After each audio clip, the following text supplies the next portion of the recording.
Delta strives to take the stress out of travel so you can focus on what comes next. And Delta Comfort Plus can help. With Sky Priority boarding, extra legroom, and a wide selection of unlimited complimentary snacks, you can arrive refreshed, ready to take on the world. This is the Stephen A. Smith Show podcast.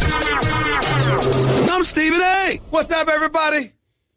Welcome to the latest edition of the Stephen A. Smith Show, coming at you as I love to do every weekday over the airways of ESPN Radio, 250 plus markets across the United States of America, plus ESPN Radio on Sirius XM, Channel 80. Number to call up as always is 888-729-3776. That's 888-SAY-ESPN. When was the last time you checked your credit scores? Know what they are now, not from a year ago, with Credit Karma.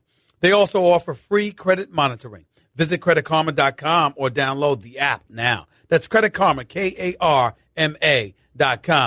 Time for Straight Talk, brought to you by Straight Talk Wireless, best phones, best networks, no contracts. Houston, we have a problem. We have a problem in Houston, ladies and gentlemen. I am coming at you live from H-Town, site of Game 5, last night's Game 5, in which the Houston Rockets survived, prospered, and have moved on to Game 6 with a 3-2 lead in this best-of-7 Western Conference Finals series, 48 minutes from a trip to the NBA Finals, courtesy of CP3, who put on an absolute show in the second half with 18 of his 20 points in the game. Courtesy of Eric Gordon, who showed up off the bench and showed out and deserves a lot of credit for that as well. All of those things are things that matter. All of those things are things that we should be paying attention now. Obviously, James Harden didn't have the greatest game, 5 of 21 from the field, 0 for 11 from three-point range. Couldn't buy a basket to save his life, but still did other things and played relatively effectively. But that is not the news to peel from what you witnessed last night. A 98-94 victory over the Golden State Warriors that have put the Houston Rockets up 3-2 in this best of 7 NBA Western Conference Final Series. There's two storylines to pick up. One would be Chris Paul, who I said this morning on my television show First Take that comes on every morning from 10 a.m. to noon Eastern Standard Time on ESPN. I said Chris Paul shouldn't even be in the facility, shouldn't even be allowed on the team playing. There's no way in hell that Chris Paul with a 3-2 lead should be playing in a Game 6. You've got to save him for Game 7. Because I got news for you, ladies and gentlemen. I don't think there's a snowball's chance in hell that the Houston Rockets are going to beat Golden State in back-to-back games at the Oracle. The fact that you won Game 4, I'm pretty much assured you ain't winning Game 6. With or without Chris Paul. So guess what? You need Chris Paul at his best. You need him as healthy as he can be. You need him ready to go to the best of your ability to get set for Game 7 Monday night. Because they ain't winning Saturday. Not to take anything away from from Houston, because obviously their defense was stellar. They showed up in ball, despite Chris Paul and James Harden combining to shoot 11 of 40 from the field. In the end, what it comes down to is that Houston won the game. They deserve a lot of credit. And a Mike D'Antoni team playing defense, they deserve a lot of credit because they have been all up in and all over the Golden State Warriors. They have made them incredibly uncomfortable. The Warriors don't look comfortable at all. They look a bit rattled, to say the least. When you've got my buddy Mike Greenberg, Greeny, as we affectionately call him, one of the nicest human beings in this business, if not on the planet Earth, when you have him saying there's a choke job taking place before our very eyes, you got a problem. You got a problem. You don't hear that very, very often coming out of the mouth of Mr. Mike Greenberg. That's just not something he does. So the fact that he would be willing to say something like that, of all people, tells you all you need to know about what you're seeing from Golden State, which brings me, ladies and gentlemen, to the biggest problem going on right now. Biggest problem going on right now. We can sit up there and we can dance around this.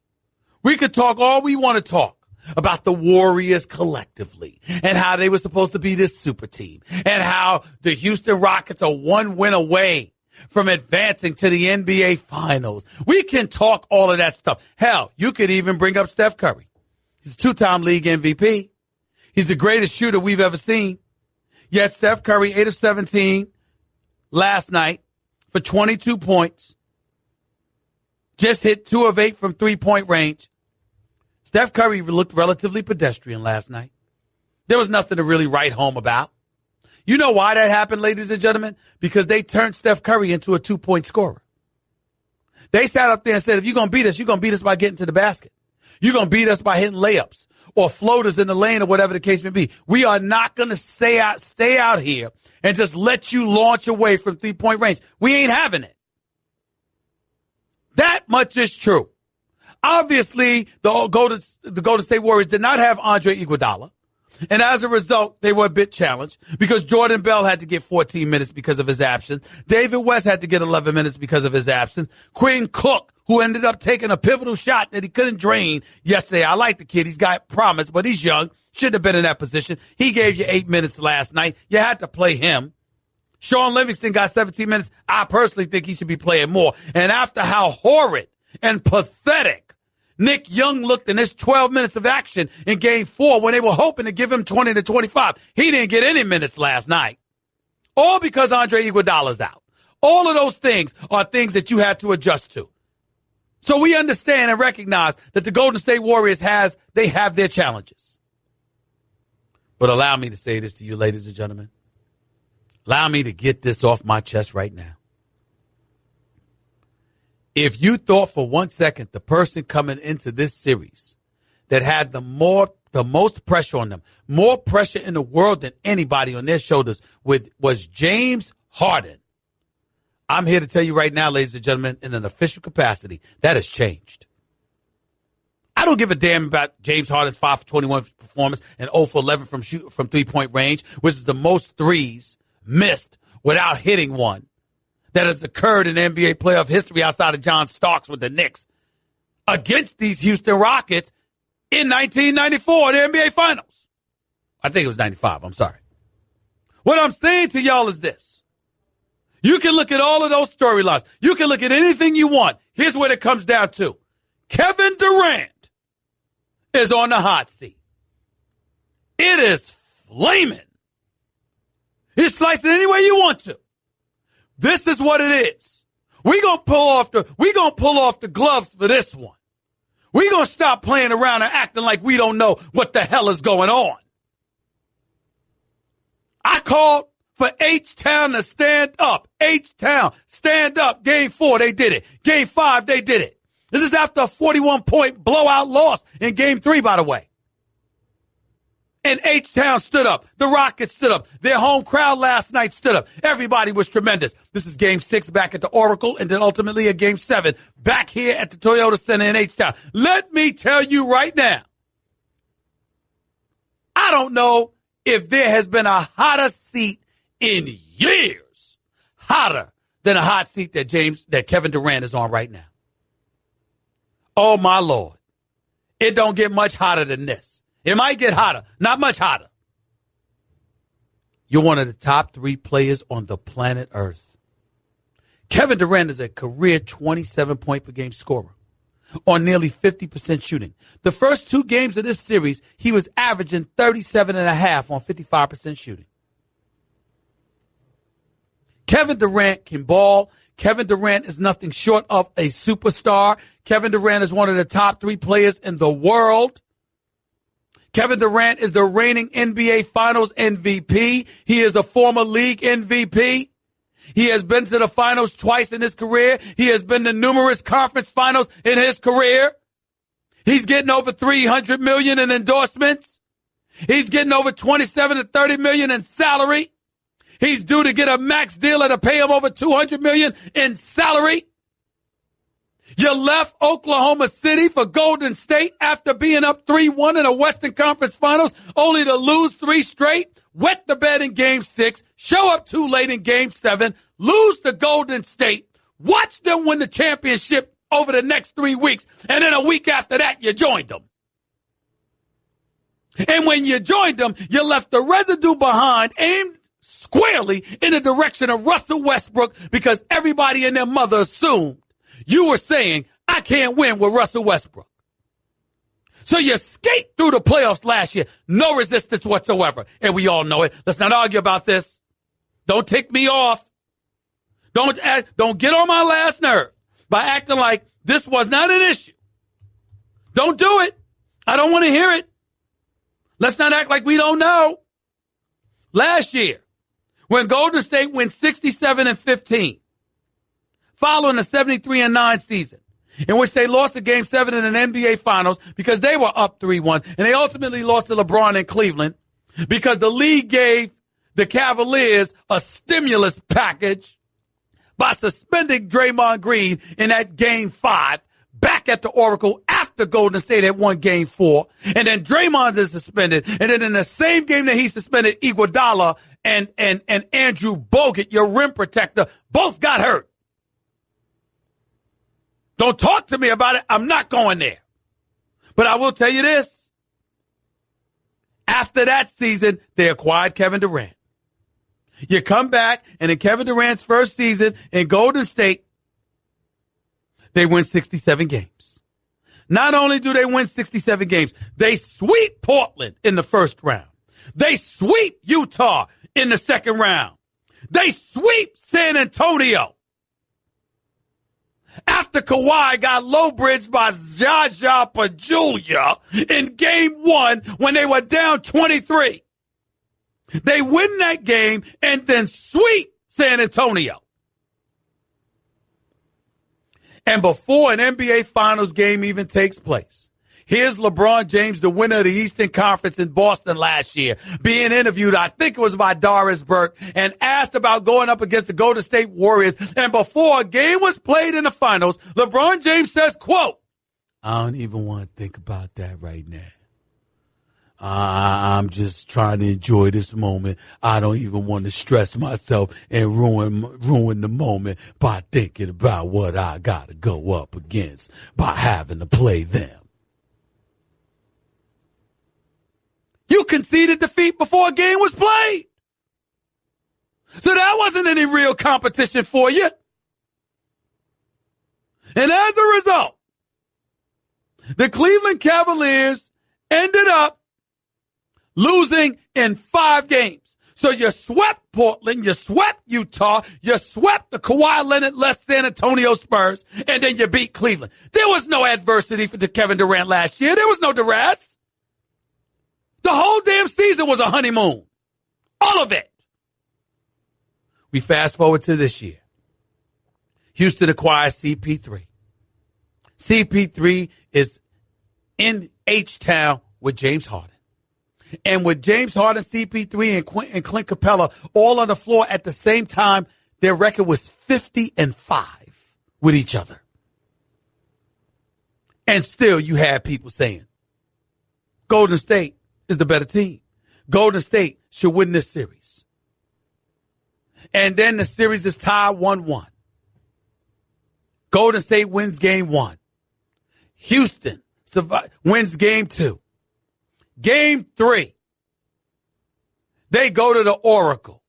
Steph Curry, who shot 2 for 13 from three-point range in the first 2 games. All the focus is on him because Kevin Durant is averaging 37.5 on 55% shooting at that particular juncture. All the focus is on Steph Curry.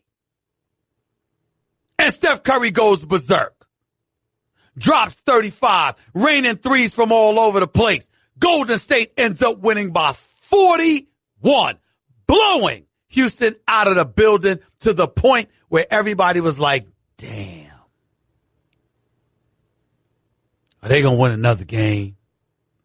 I don't even know if they're going to win another game. You have folks within the Houston Rockets organization that was questioning it. I would know this. I spoke to them. Folks were that nervous. But then they shocked the world because they come and they win Game 4. And ladies and gentlemen, they end up winning in Game 5. And now they've taken a 3-2 series lead. But what's lost in the shuffle of all of this? Kevin Durant, fourth quarter of Game 4, fourth quarter of Game 5, Kevin Durant has gone 1 for 9 for 2 points, 0 for 5 shooting from three-point range in the fourth quarter of these last 2 conference finals games. You ain't got Russell Westbrook to look at now, do you? Game 4, Kevin Durant was 1 for 5 in the fourth quarter. He actually had 6 points in the fourth quarter of Game 4. So just 1 for 9, 0 for 5 from three-point range. That's unacceptable. That's unacceptable. This is one of the greatest players in the world. And I'm not going to sit up there and go through my regular song and dance about great guy, great basketball ambassador, because he is. He's a great person. I'm tired of all of that. Enough of the prefaces. Enough of all of this stuff. We're talking basketball. He's got to show up. You can't show up in the fourth quarter like that. Not when you're that great. This is on the line. There ain't no way around this. Kevin Durant's got to show up. You know why he's got to show up, ladies and gentlemen? He's got to show up because of LeBron James. Now, what do I mean by that? It's very, very simple. If this were LeBron James, what would we be saying about him? What would we do? We would be all over him like white on rice. And you know it. That's why Jamie Foxx called into the radio show a couple of days ago. He said after Game 4, Stephen A., wait a minute, Stephen A. Had that been LeBron James that didn't show up in the fourth quarter, what would you have done? What would y'all have done? The great Jamie Foxx was right. We'd have been all over LeBron.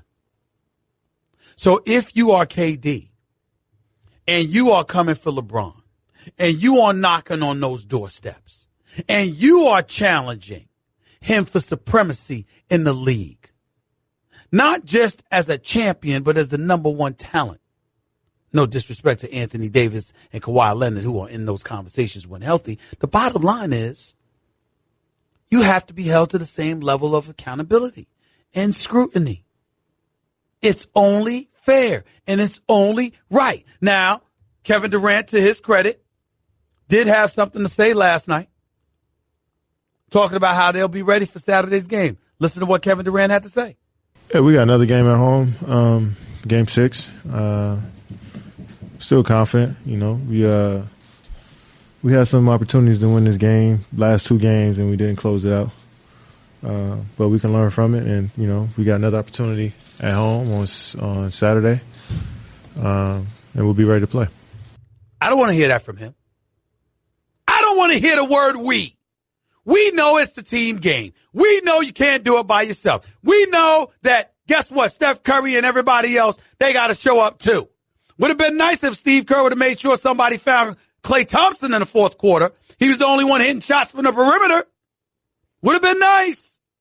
But that's neither here nor there. This is about you, Kevin Durant. It's about you. It's a big moment for him. You see, ladies and gentlemen, the last 2 fourth quarters have highlighted how incredibly nice have always been to Kevin Durant.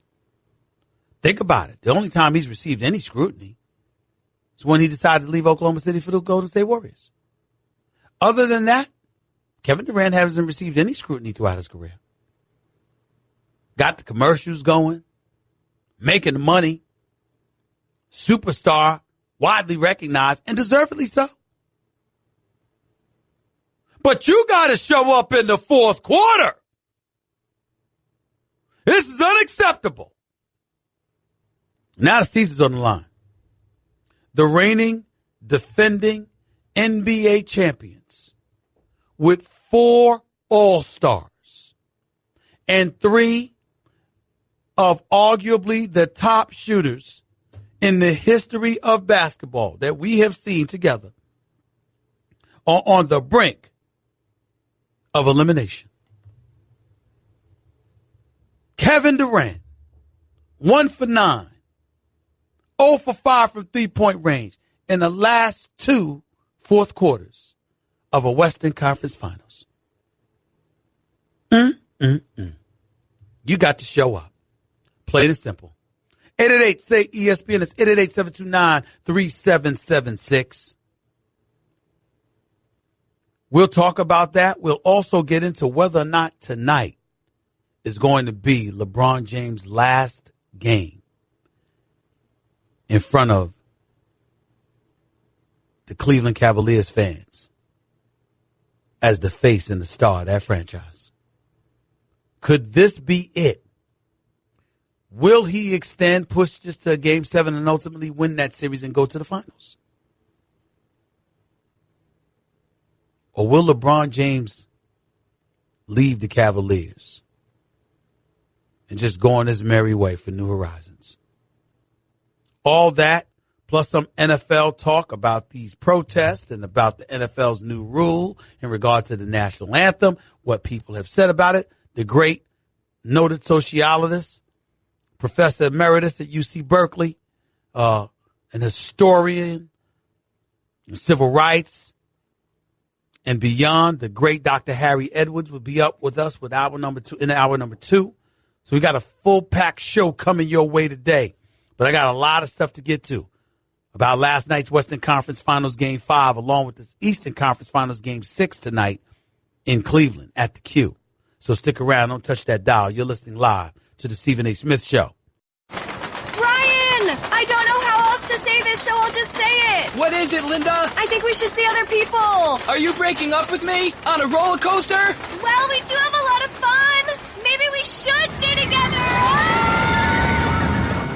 An emotional roller coaster? Surprising. What's not surprising? How much you could save by switching to Geico. I just need a little me time. Geico. 15 minutes could save you 15% or more. You're listening to the Stephen A. Smith Show podcast.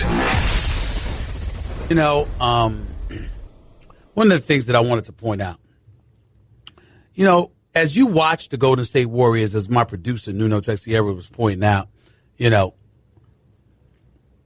there's something missing. And a lot of people can't put their finger on it, but I can.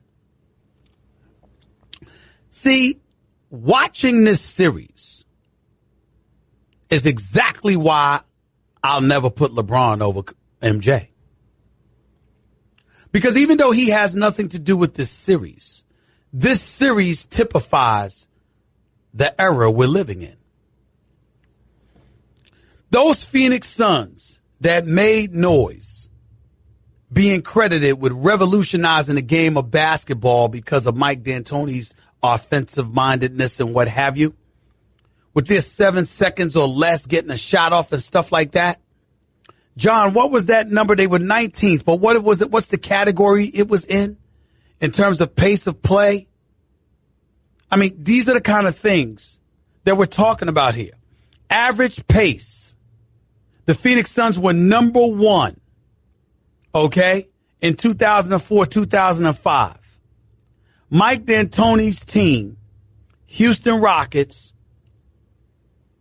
they were ranked 19th, meaning the Phoenix Suns back then, a 98.6% pace or 98.6 pace. That pace right now that had the Phoenix Suns number 1 in 2004, 2005, that same number right now would be number 19. The Pelicans would play at a greater pace. Even today's Phoenix Suns would play at a better pace. The Lakers, the 76ers, the Warriors all play at a better pace, at a faster pace than that Phoenix Suns team from 2004, 2005. So when you think about how the game has evolved, what we once thought was extraordinary is now vacillating between normal and mediocre compared to today's modern day game. The game has sped up. It's considerably softer. And Golden State is going against the Houston Rockets team that won't give them any air to breathe. They are all up in their mug. Now, it's not with the same physicality that was allowed back in the day, but it's physical, and it's made Golden State uncomfortable. You know why? Because it's foreign compared to what you normally see on a night in, night out basis in today's NBA. So if that's what Golden State goes against, it's what LeBron goes against. And if what LeBron goes against, it clearly isn't what MJ had to go against. So the level of competition that you had to go up against and the physicality that was allowed and the tactics that were employed to inhibit and limit you from what you wanted to do is why you don't mention guys from this era compared to guys in the previous era, the Jordan era. LeBron is not Jordan. He's great. He's many things. He's on a Mount Rushmore of basketball forever and a day. He's no Michael Jordan. That's the reason why. He ain't had those bad boy Pistons and them Boston Celtics to go through. Pay attention. Pay attention. 888-STATE-ESPN. It's 888-729-3776. JP in Brooklyn. The floor is yours, my brother. What's up? Stephen A., how you doing, Brody? I'm good, man. Talk to me. Stephen, 90% of the stuff you put on air, I agree with you 100%. You know, I love when you talk because you speak the truth. But this situation, Stephen A., I can't agree with you on KD. You Please. have the best scorer in the world. Right. You have the best shooter in the world. Right. Now, you need one shot to take you over the top. Who do you give it to, Steven? I'm going to tell you why it wouldn't be Steph Curry. Are you ready, JP? That's what happened last night. Steph Curry took that shot. Well, and KD went to Steph Curry. You see that? He went to Steph Curry. Yo, what we going to do? Steph said, I'm taking a shot. And Steph took that shot and missed. All right, JP. You and I have been talking a while, right? I know you know your sports and I know you know your basketball, okay? Tell me the one player on the court that is in a mismatch every time he touches the ball. You're right, KD. But go ahead. It could be argued that Steph Curry is a mismatch. I mean, that can't be argued. That's not true, JP. You know that just because he's the greatest shooter in the world, and he is. Just because he's the greatest shooter in the world doesn't mean that he's a mismatch. It just means that his shot is extraordinary. But he's not a mismatch. He doesn't have a height or a physical advantage and a skill set advantage over everybody he faces every time he touches the ball. That's not true. But, Steven, ever since KD came to Golden State, it's a different type of team. You know, at first they used to always move the ball around. People was always open. Now, you know, whenever KD get the ball, you know, the ball stops with KD and he's trying to score. It's a different team now. And, you know, and that's a problem. I think that's a problem. And that's why, you know, they're struggling with Houston. That's exactly why they're struggling with Houston. You know, KD is, you know, sometimes indecisive. He's taking too long. You see Steve Kerr telling him, move the ball, find your offense, find your shots within the offense. They're not doing that. You know, he looks like, dare I say, Carmelo Anthony when he was with the Knicks. Whenever the ball gets to him, the ball What I'm saying to you, JP, you're explaining it. I'm saying to you, nobody is devoid of that level of comprehension. The problem is that it's unacceptable. You are the guy that left Russell Westbrook. You are the guy that left Russell Westbrook and left us all with the residue of an impression that you couldn't win with Russell Westbrook. You go to Golden State. You're in the ideal system with the ideal teammates. You win a championship. You win NBA Finals MVP. But it was a cakewalk. You had no competition last year. Not in Portland, not in Utah, not on the Kawhi Leonard-less San Antonio Spurs team, and certainly not in the Cleveland Cavaliers. So now here you are in year 2, and your first real level of duress arrives. And for some reason, we can't find you in the fourth quarter? You don't have a problem with that, JP? I'm shocked. I'm shocked that you, of all people, would not have a problem with that. I see that there's a struggle, a power struggle on that team. Who's going to take the shot when you need a shot? But I'm saying to you that if you have the ball in your hands, at the end of the day, it's your call. And I'm like, listen, man, we watched Kevin Durant give up the ball to Cook one game. We watched him give up the ball to Klay Thompson. We watched last night where he asked, what we going to do to Steph Curry as opposed to telling him, get me the ball. I can't believe that you, of all people, JP, didn't pick up on that. Whose show is it? It's your show or is it my show? It's my show. It's a Stephen A. And I picked up on it. Exactly. Now, whose team is that? Is it Steph Curry's team or is it KD's team? Well, guess what? You can say that, but it's 1 and 1A, bro. That's the whole point.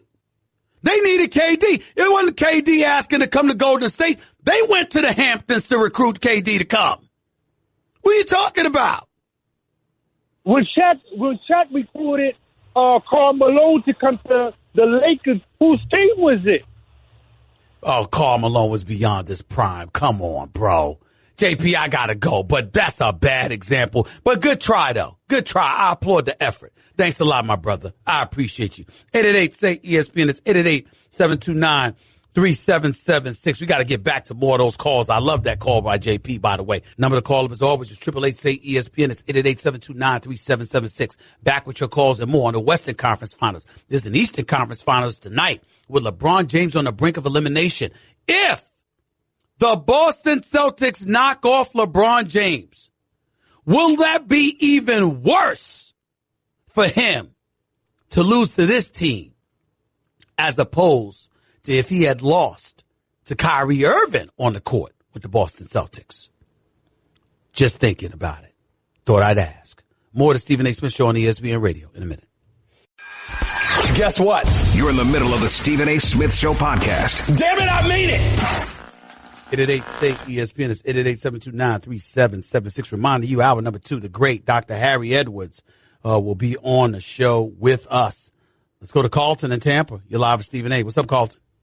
I'm worried about you, my friend. You are infected with what I am going to label, as of today, the millennial mindset. And Max and Molly have this in spades. They can't, they've been completely taken over by a long shot. And this is the same mindset that is the reason why some people are anti-LeBron and why it's just got to be absolutely miserable to be on LeBron James's team.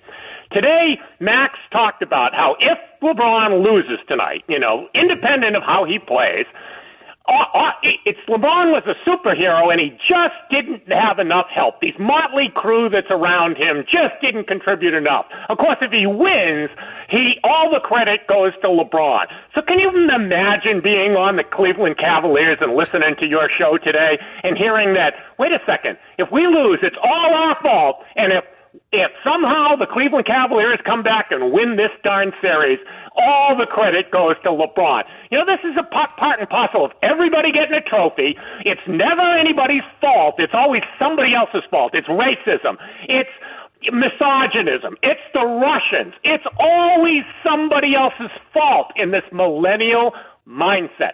Max has never once pointed out that LeBron has 19 turnovers in his 3 losses, while the whole Celtics team only has 22. That's LeBron's true. coughing the ball up. He's never pointed that out. But when you talk about the millennial mindset, here's the reality of the situation.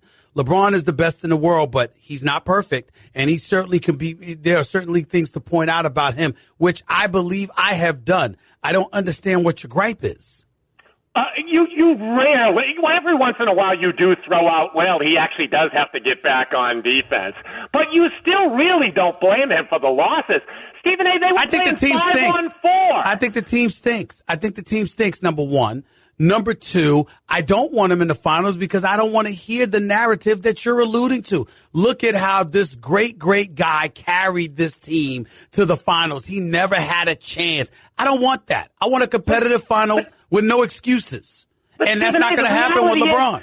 The reality is he's only stepped up to the plate twice, the 2 home games. Those were the games where from the jump he decided, I'm actually going to play when the other team has the ball. The other 3 games, he's chirping at the ref and they're playing 5-on-4. And he's turning the ball over left and right. And he doesn't get any criticism. Why? Because, he'll put up his high 20-something points and he'll have, 8 or 10 rebounds or something like that. But he gets He gets almost no criticism for the fact that he's turning the ball over left and right and he's playing no defense. That is literally the entire reason why every game has gone the way that it went. When he decides to show up, he wins. When he doesn't decide to show up, they lose. And so to blame everybody else on his team is just lunacy. Carlton, you and I are going to have to respectfully disagree. When you have a starting backcourt that gets outscored 41-3 in a game, and a starting backcourt where your shooting guard has scored in double digits twice in the series, all right, or you're scoring 9 points as a starting backcourt, that's a problem. I get what you're saying, and I appreciate the call. I get what you're saying, Carlton. I totally get it. But in the end, what it comes down to is that the Cleveland Cavaliers are not very good. Now, you can make the argument that LeBron has something to do with that because Jordan Clarkson was averaging 15 a game, and Rodney Hood put up 17 a night, and they come to Cleveland, and they look like they don't even belong in the league. Why? Because LeBron James is holding the ball most of the time, and that might be taken away from dudes. You can make that argument, and certainly LeBron can be held accountable for that. But it's clear he's not working with much. Let's just call it what it is. More in the conference finals, plus the NFL anthem protests in the NFL. Dr. Harry Edwards up next. That's just a sample of what you'll hear on the Stephen A. Smith Show. Weekdays at 1 p.m. Eastern on ESPN Radio and the ESPN app. I'm a one-trick pony. Literally. I show up at kids' parties and act cute. That's pretty much it. So excuse me for being bitter. When Geico says not only could we save you money on car insurance, but we do more. Like give you 24/7 access online, over the phone, or even via our award-winning mobile app. Well, ooh la la. Aren't they multi-talented? Hey, I said organic carrots. Geico. Expect great savings and a whole lot. Delta is here to help people in pursuit of their goals. And with the ease of booking travel on the Fly Delta app, pursuing your goals has never been easier. You'll also get notifications as you go, giving you peace of mind throughout your journey. This is the Stephen A. Smith Show podcast. I'm Stephen A. To hour number 2 of the Stephen A. Smith Show. It is my honor and privilege to have my next guest on the line, somebody that I reach out to continuously to be educated about the things I do not know, which means I talk to him quite often, by the way. He is the great one himself, historian, professor emeritus at UC Berkeley, former consultant to the San Francisco 49ers. I think he might still be doing that. Lord knows what else he's doing. He's always active. A pillar within the African-American community and beyond. The one and only Dr. Harry Edwards is on the line with yours truly. Doctor, how are you, sir? How's everything? Well, as usual, I'm doing better than I deserve, but I'm still on this side of the lawn, so I'm fine. I got you. You heard the news come down about the NFL and what they've decided to do in terms of making sure that players who elected to kneel during the national anthem, it would not be allowed. If they did that, any team personnel or league personnel for that matter, not just the players, but obviously the players themselves, they would be fined, subjected to additional penalties by individual teams as well. But they also had the choice to stay inside the locker room until the national anthem was played, and then they could come out thereafter. Your reaction when you heard that ruling come down? Well, first of all, I've been around the NFL for 31 years. I've been a consultant with the 49ers for 31 years. I've also been a consultant with the NBA and worked with the Golden State Warriors for 10 years and have spoken to the team on a couple of occasions, even over the last year. Of all of the experiences that I've had, this is probably the dumbest move that I've ever seen a league make in terms of this type of issue. First of all, it's consistent with an extended, ongoing perception in American society that black people are not creditable witnesses to their own experiences or speakers to their own motives and intents. And so for the commissioner to stand up and impose on this situation a definition of targeted action that involves disrespect for the flag, the soldiers, and the anthem is an absolute unadulterated lie. I think Roger knew that when he said it. There's not a single athlete that I've talked to, and I've talked to most of the protesting athletes, including Michael Bennett, most certainly Eric Reed, and Colin Kaepernick. Not one athlete has ever said, I'm protesting the flag, the anthem, or against our soldiers. Mm-hmm. It has always been a protest in the name of justice. And what they're saying is that we're better than 348 black men, women, and children being shot down by police in this country since Kaepernick first sat down in protest of that level of injustice. Roger knows that, but yet he stood up there, mouthed the words of the extreme pathological right, and made this an issue of patriotism. That's the first issue. We are not creditable witnesses to our own experiences, motives, and intents as far as American society is concerned. The second thing is that they've taken an issue that was targeted outside of the arena and made it a football issue. This was about injustice in society. They have now made it an issue between owners and players, between coaches and players, and even between players themselves when some players want to take the field and stand for the anthem, and others want to stay in the locker room. They've also put a spotlight, bigger than ever, on the protesters, because what is going to happen is everybody's going to be waiting for those athletes who choose not to come to the field to run out onto the field. It's going to be like Hail to the Chief being played before the president enters the congressional chamber during the State of the Union address. That's what happened with Chris Jackson, Mahmoud Abdul-Rauf, when he didn't stand for the national anthem as an NBA player. They put him in a locker room, and after about 4 games, there was only one thing that the anthem had any meaning in terms of, and that was just before Mahmoud Abdul-Rauf ran onto the court.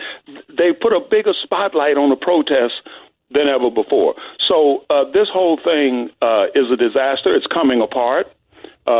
People are coming out now and saying there was no official vote. It was much less a unanimous vote. It was informal. There were hands that were raised.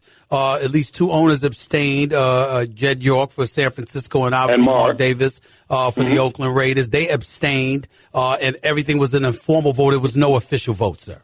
No official vote. Yeah, there was no official vote. There's no official definition of what constitutes a protest. So if a player raises the fist, is that player's team going to be fined? If a player simply walks out during the national anthem, is that a protest? Is that player going to be fined? Suppose players lock arms. Are those players going to be fined? And what about a groundskeeper who's trying to cover up a mole hole before the kickoff, which comes immediately after the anthem? If he's down on a knee trying to cover up a mole hole, is that player going to be fined? And what about the 65 or 70 people who belong to franchise, who are affiliated with the franchise, who are taking care of various business around the stadium during the course of the playing of the national anthem? Who's keeping an eye on them? Who even knows who they are on every team? So this thing is a fiasco. The notion that these players are protesting the national anthem or protesting the flag or demonstrating against the soldiers is a bald-faced, unadulterated lie. We all know that's a bold-faced lie. We all know that's a bold-faced lie. But you specifically, Dr. Harry Edwards, you specifically mentioned the commissioner. I'm thinking about the 30 to 32 owners, or 32 owners to be specific, that he has to answer to, that used him as a conduit to speak on their behalf. This is the conclusion that they come to. You mentioned the commissioner. The Players Association is in an uproar. DeMaurice Smith and those guys have spoken out against it, but they had a problem because they thought they were guaranteed by Roger that there were no changes that would be made, but essentially it was left the impression he didn't want to do this. His hand was forced by the owners. To that you say what? Well, I think that there's no question. Look, Roger's a decent guy. I know him. I talk to him. We exchange phone calls all the time. I know him very well. He's an eminently decent guy. He's in a situation where he has to herd cats and skunks, and every now and then he gets sprayed, and when he comes before the microphone, the stench is on him. He knows that these athletes are not protesting the flag, the soldiers, and the anthem, but he stood there and said that, mouthing word for word what the pathological liar in the Oval Office has said. So at the end of the day, he's in a tough situation, but that's why they pay him $44 million a year. He has to figure a way where he can do what's in the best interest of the game. He had the option to do nothing. The whole protest movement was fading. And what this move did was to put it on life support, hang an adrenaline drip into it, and by the time the season starts, you're going to have, if they're lucky, chaos. If not, you're going to have a uniform rebellion against this by players across the league, and the fines will be meaningless because they will have created a spotlight for protest. We're talking to the great Dr. Harry Edwards right here with Stephen A. on ESPN Radio. Dr. Edwards, you and I speak periodically, and I'm always enlightened, and I always appreciate the counsel and the education you provide me. I'll play devil's advocate, however, in this particular sequence. When we're talking about the National Football League, what do you say to the argument that if you're an NFL owner, the protest were not necessarily against you? It was a protest addressing the ails of our society right now, particularly as it pertains to minority communities and specifically African-American communities throughout the United States of America. And as a result of that, because it wasn't the problem of the National Football League, why should the National Football League stand idly by and do nothing while their bottom line is compromised because of protests that were not even aimed at them? What does Dr. Harry Edwards and others say to that? Put it in a collective bargaining agreement. What do you mean, sir?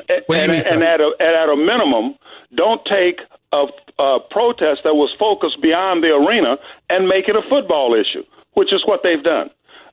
Put it in a collective bargaining agreement. Put what in a collective bargaining agreement? Just to be specific, I don't understand. That you cannot reference anything, stage any type of response or protest or in support of anything that is not directly an aspect of the mission and so forth of the football organization. Put it in a collective bargaining agreement. Put it in a collective, but don't go through and select the protest, which is, and say you can't do this, and this disqualifies you and constitutes a finable offense of protesting the summary execution in some instances of black men, women, and children in the black community, and in other communities of this kind of thing happening in other communities of color. We can't stand for that, but at the same time, you can stand for rapists to be brought back into the game. They don't take a poll to see if they want to bring somebody back into the game who's been beaten on a woman. Right. They don't take a poll to see if somebody who's been murdering mutts should be brought back into the game. They don't take a poll to see if even owners who are under various clouds involving sexual misconduct should be kept as owners. Former owner of the Carolina Panthers, Jerry Richardson, being the latest example of that. Yeah. So what I'm saying is, at least at a minimum, be consistent. If you have a strong league-wide feeling about protest, about anything that is references outside activities, actions, injustice, and so forth being represented on the field on game day, then put it in a collective bargaining agreement. Get with the players, but don't come out of the blue in response to some political disposition going down in Washington, D.C., and use the exact same words and say, this is an insult to the anthem, the flag, and the soldiers, and we have to put an end to it. Dr. Harry Edwards, what disgusts you more? Listen to my multiple choice here. I want to know what's at the top of your list of what disgusts you more. Is it the reality that the President of the United States hijacked the issue of the protests addressing racial oppression, racial inequality, police brutality, etc., and turned it into an issue of patriotism?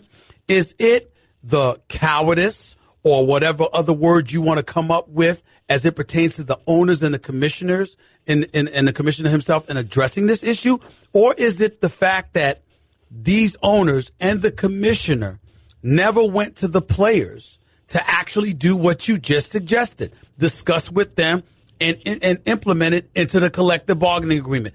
Of those three examples that I gave you, what disgusted you most? Well, I'm not surprised at anything that happens coming out of the Oval Office, and I'm not surprised about the level of, for lack of a better word, stupidity of some of the owners. What I do expect is a more intelligent approach and response to the situation in the interest of the game. And so I think the thing that I have the greatest difficulty with is the fact that there would not be an orchestrated effort from the commissioner's office to get with the Players Association, especially since the movement was fading anyway, and say, hey, let's put something together that allows us to intelligently manage this, because there are pressures to reinforce, side with, back, validate some political interests that have nothing to do with the task at hand for us. That is the minimum that I would have expected coming out of New York, but that didn't happen. The other thing that I would say is this: is that the fans, the people have to be smarter. I'm shocked and surprised, for example, at the disposition of people toward the quote pardoning of Jack Johnson, another cynical, self-serving, degenerate act. Right. Jack, you don't pardon the victim; you pardon the criminal. You apologize profusely to the victim and provide reparations where it is practical. So I could see a president apologizing profusely to Jack Johnson for him being incarcerated for 10 months. You know, basically for an interracial consensual interracial relationship. The Justice Department and the police agencies that collaborate with the Justice Department to hound this man for 9 years all the way to Europe and then put him in jail for 10 months in 2020, those are the criminals. But when you pardon the victim, you create a situation, one, which is inappropriate, but two, you quiet all discussion of the real criminal and the crime perpetrated in many instances, which are still going on today, black people being hounded and incarcerated and imprisoned and so forth, who are innocent. So at the end of the day, we have to be smarter. If we accept this thing, for example, about pardoning Jack Johnson, who they gonna pardon next? Emmett Till? Yeah. Who they gonna pardon next? The 4 little girls who died in that church bombing? They're gonna pardon Medgar Evers? We have to be smarter as a people and as a population, and not get caught up in this. So there are even some black people saying, well, I understand what the commissioner is saying. The protests have nothing to do with football. That's very shallow thinking. No, well, you know what? I'm guilty of that to some degree because I've said that. Not that I accept it, because I know that the president hijacked the issue and I'm disgusted by it. But my mentality is that the reality is that unfortunately he pulled it off. So I deferred. Yeah. Like yesterday, I deferred to an article that you wrote where you called on the players to think beyond the protest. And I'd like you to, because I was using that as, you know, metaphorically speaking, I was just alluding to it to say, hey, he's right. And you have to think beyond the protest because the president already pulled off the heist of hijacking the issue and turning it into something that it absolutely was not about, which is patriotism. So Dr. Harry Edwards writing an article calling for the players to do something beyond protesting, to think beyond those specific protests is what I thought was a brilliant idea. Please explain that. Well, this was prior to the league turning it into a football issue. Right. This was when it was an issue that targeted developments and issues beyond the arena. And so the fact that at that point that Trump had hijacked what was already a fading protest movement was irrelevant. Because Trump wouldn't have anything to point to except athletes out in the community, working with community leaders, getting police departments, along with community activists and organizers and mayors and council people and pastors around the table to discuss the issue. If he wanted to point to that, then good. I'm glad, because I want to see that publicized. But they would have taken away what it was that he was trying to dangle as a shining object in front of his base to show that he was still fighting the racist fight. So that was the article that I wrote was in reference to a point before the owners turned this into a football issue, an issue having to do with contradictions and conflicts within the arena between coaches and players, between owners and players, between different sectors of political disposition in the locker room among players. This is where this thing has broken south and to the right, and now we have to deal with that. Are the athletes settled enough, smart enough, intuitive enough at this point to say, okay, let's take it all off the table? We're not going to protest in the arena.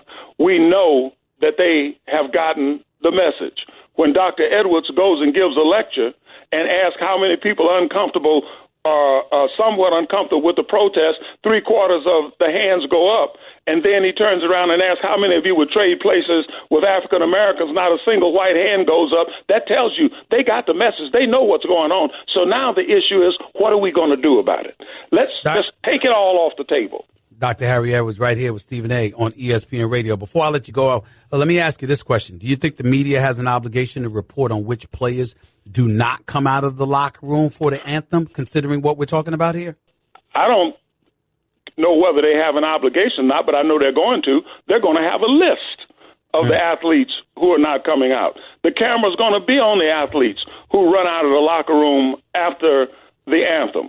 And if an athlete has a back injury or something like that he has to get massaged right up until the last moment so it doesn't stiffen up on him and he's a starter like a quarterback or a corner, all of a sudden the question is going to be, well, was he protesting or did he have an injury? Now the team has to come out and say, well, our starting quarterback has a back problem that we have to loosen up right up until the last minute, and the first time that gets out, the opposing team is going to say, hey, let's test that back. Let's hit him a couple of times right out the chute. So this thing is going to become complicated. I don't know whether the media has an obligation, but I know what they're going to do. And they're going to put a spotlight on the players who are running out. And the thing that's bad about it, Doc, is that I'm looking at it from the perspective that, first of all, you're going to have a spotlight on those who are coming out, just like you just said. As a result, the issue is not going to fade away because you know it's not going to fade away because of that very, very reality. The animus from those who are opposed to these guys to begin with in the protest is going to grow. It's going to swell. And oh, by the way, I think it's going to cause division within the ranks because you're going to have players who stay behind. You're going to have other players who do go out for the national anthem, and they're not going to be on the same page. And who's to say how that's going to affect all of us? To that, and you say what? You got to divide it. You got a divided locker room. So at the end of the day, this is one that could have been avoided. You had a fading movement. All the league had to do was, hey, sometimes the best policy is no policy at all. Let's do nothing. Let's focus instead on moving from protests to policies, programs, and progress, and let this thing go away. And let's also send a letter to the Oval Office advising one specific person, let us run the NFL. You run the government, because given the job that you're doing, I don't know what you're doing watching football anyway. So, I mean, at the end of the day, there are all kinds of ways that this could have been handled.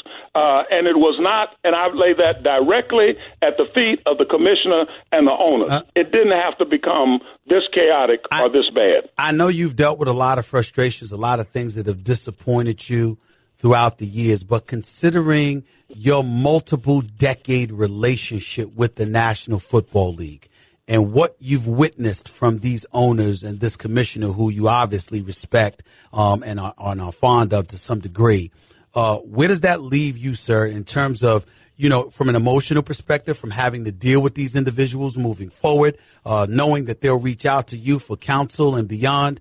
Where does that leave you?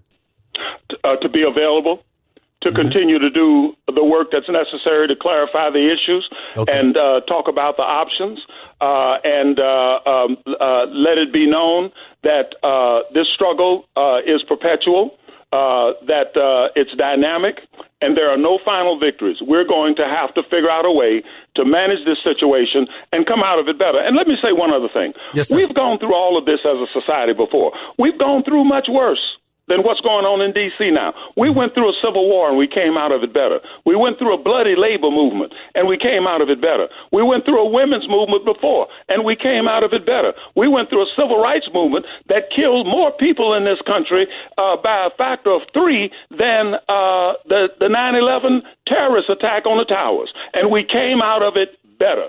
We're going to come out of this better because that's what we, the people, do. We continue to struggle. We go back and pick up the pieces. We reorganize, and we come out of it better. We're going to come out of this better. I would love to leave that to be the last word, but I'd be remiss in neglecting to ask you before I let you go.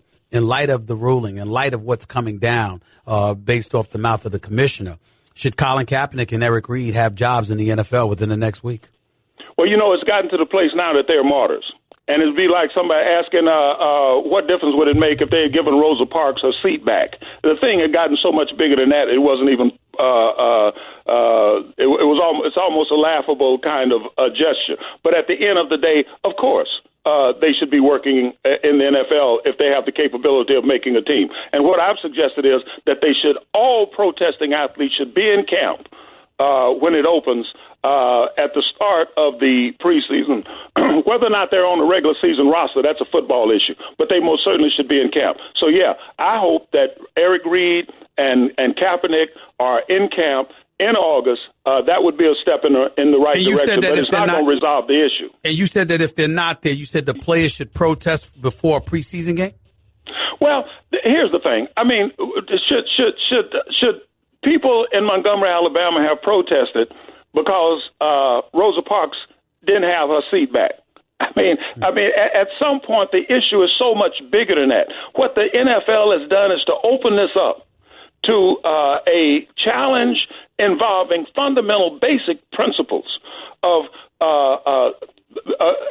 adhering to the collective bargaining agreement, freedom of speech, athletes' rights, and so forth and so on. It would be great, but I would not advocate that athletes protest for Cap and Eric to get their jobs back. That's a part of a much larger and more important issue concerning athletes' rights and so forth in the wake of this shoddy, cobbled together nonsense that was enunciated by the commissioner. Dr. Harry, it was always an honor and privilege to have you on the show. You know that. Deeply appreciate you taking time out of your busy schedule to spend all of this time with me. Thank you so much, buddy. Have a great day. Thank you. Keep the conversation going. You know it. The one and only Dr. Harry Edwards right here with Stephen A. on ESPN Radio. 888-SAY-ESPN. It's 888-729-3776. A lot of stuff he said there. All of it made sense. All of it. Whether you agree or disagree, can't deny how sensible it was, because he always does make sense. We'll get back to that in the conference finals in the NBA. Stick around. Don't touch that dial. You're listening live to Stephen A. on ESPN Radio. Craving even more of Stephen A? Him of all people! For around-the-clock access to the man? I'm Stephen A. You can follow him on Twitter and Instagram at Stephen A. Smith and on Facebook at Stephen A.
I just saved hundreds of dollars by switching to Geico. I feel like a whole new person.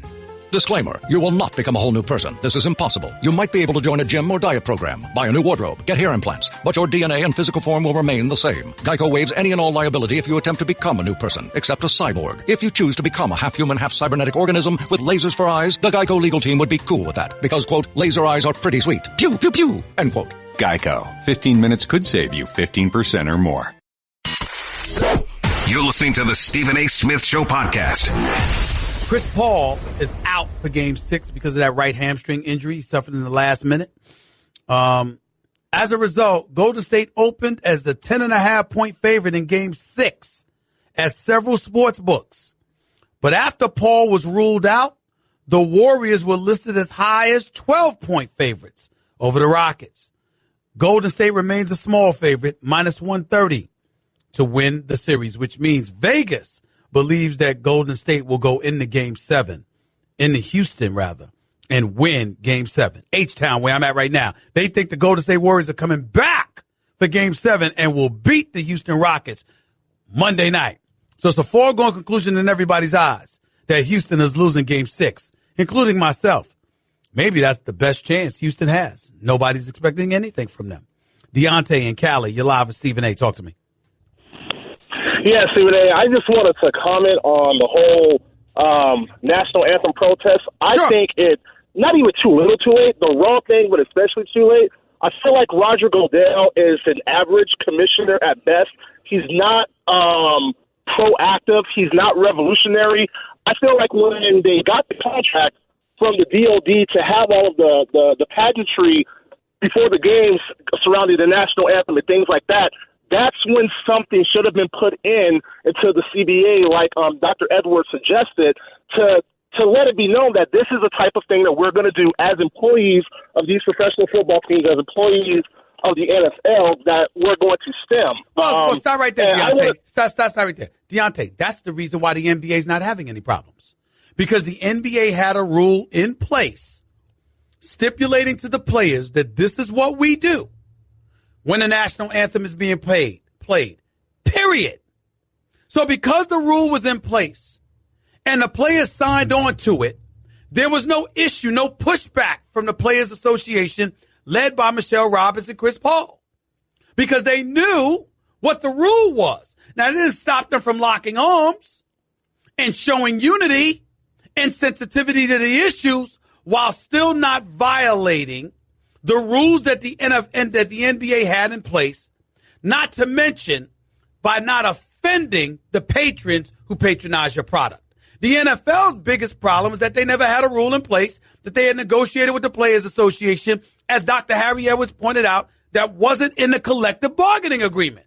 So you open the floodgates because in the end, what makes America look so bad, Deontay, is that Colin Kaepernick never violated any bylaws. He never did anything wrong. You just don't like, not you, but folks just don't like it and are not realizing that they're doing a disservice to the American way of life by ostracizing this man who violated no laws and exercised exactly the rights that we want American citizens to have, and they're holding it against them. They don't even realize it.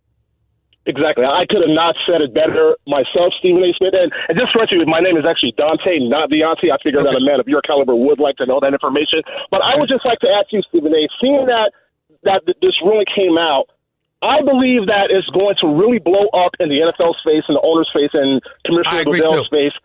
And later in the season, when this becomes bigger of a problem than it was before this hearing out, I'd like to ask you, if you were an NFL owner, and on the flip side, if you were Commissioner Goodell, what type of actions would you sort of plan on taking in order to, for lack of a better term, Are you ready for this? Are you ready for this? I would do what I was told Jerry Jones essentially did, believe it or not, because obviously I feel differently than he does about the president and how the president hijacked the issue. But having said all of that, I would do what he did. He called his team into a meeting.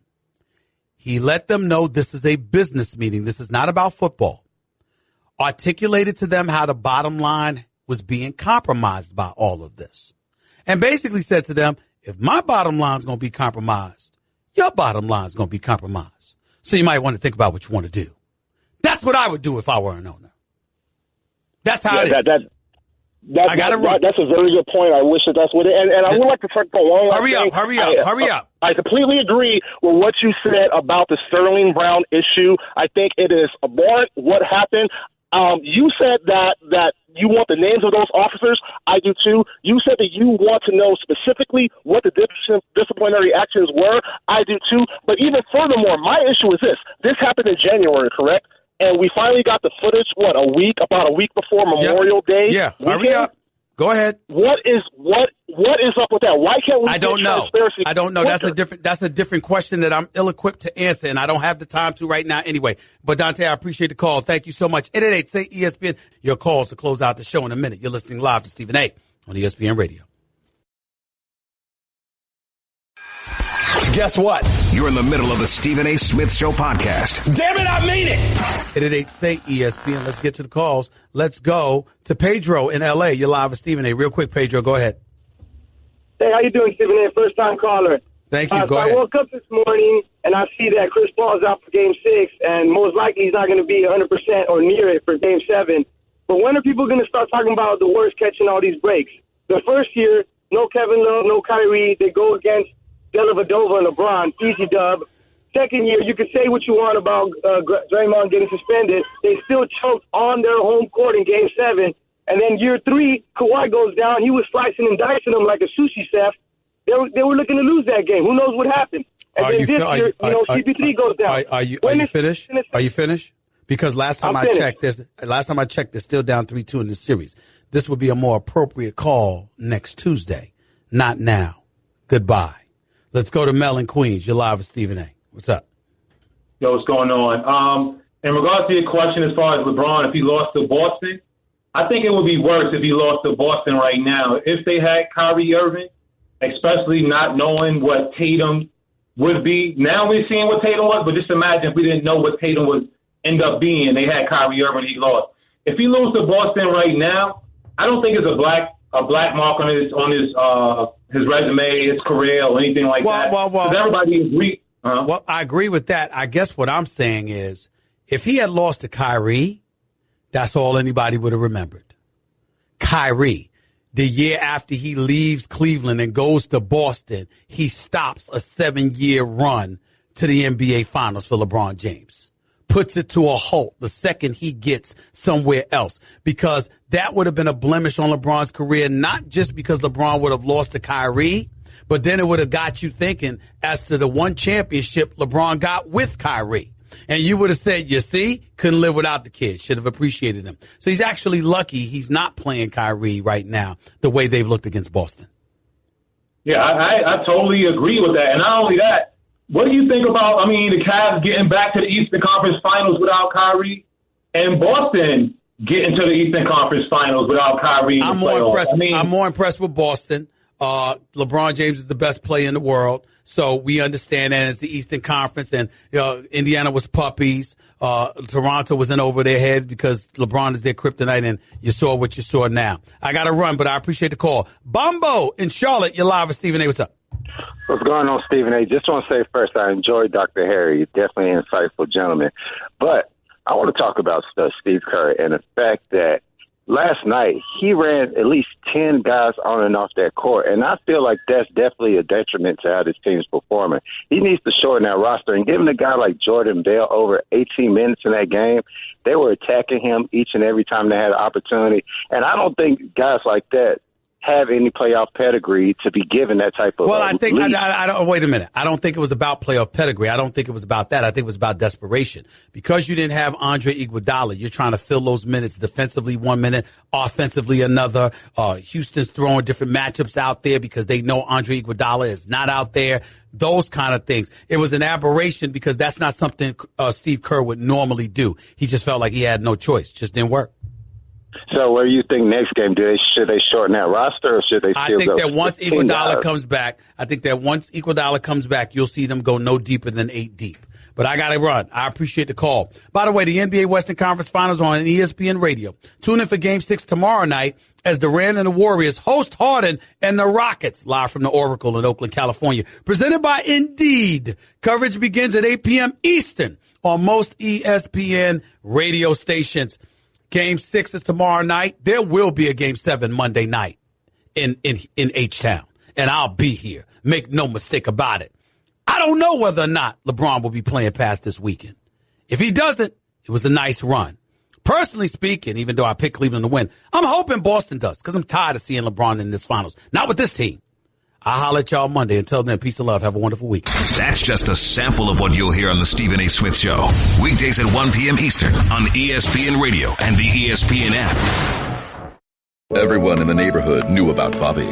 Bobby, the basketball boy, they called him. Bobby wanted to go pro someday, so he was always out in the driveway shooting hoops. But one day, his mom came out and told him, "Hey, your wife wants you to take out the trash?" His mom was visiting, and Bobby was a grown man. He had kind of missed his window. Plus, no one had ever seen him actually make a basket. But on the other hand, Bobby had heard how Geico could save him money on car insurance, so he switched and saved. So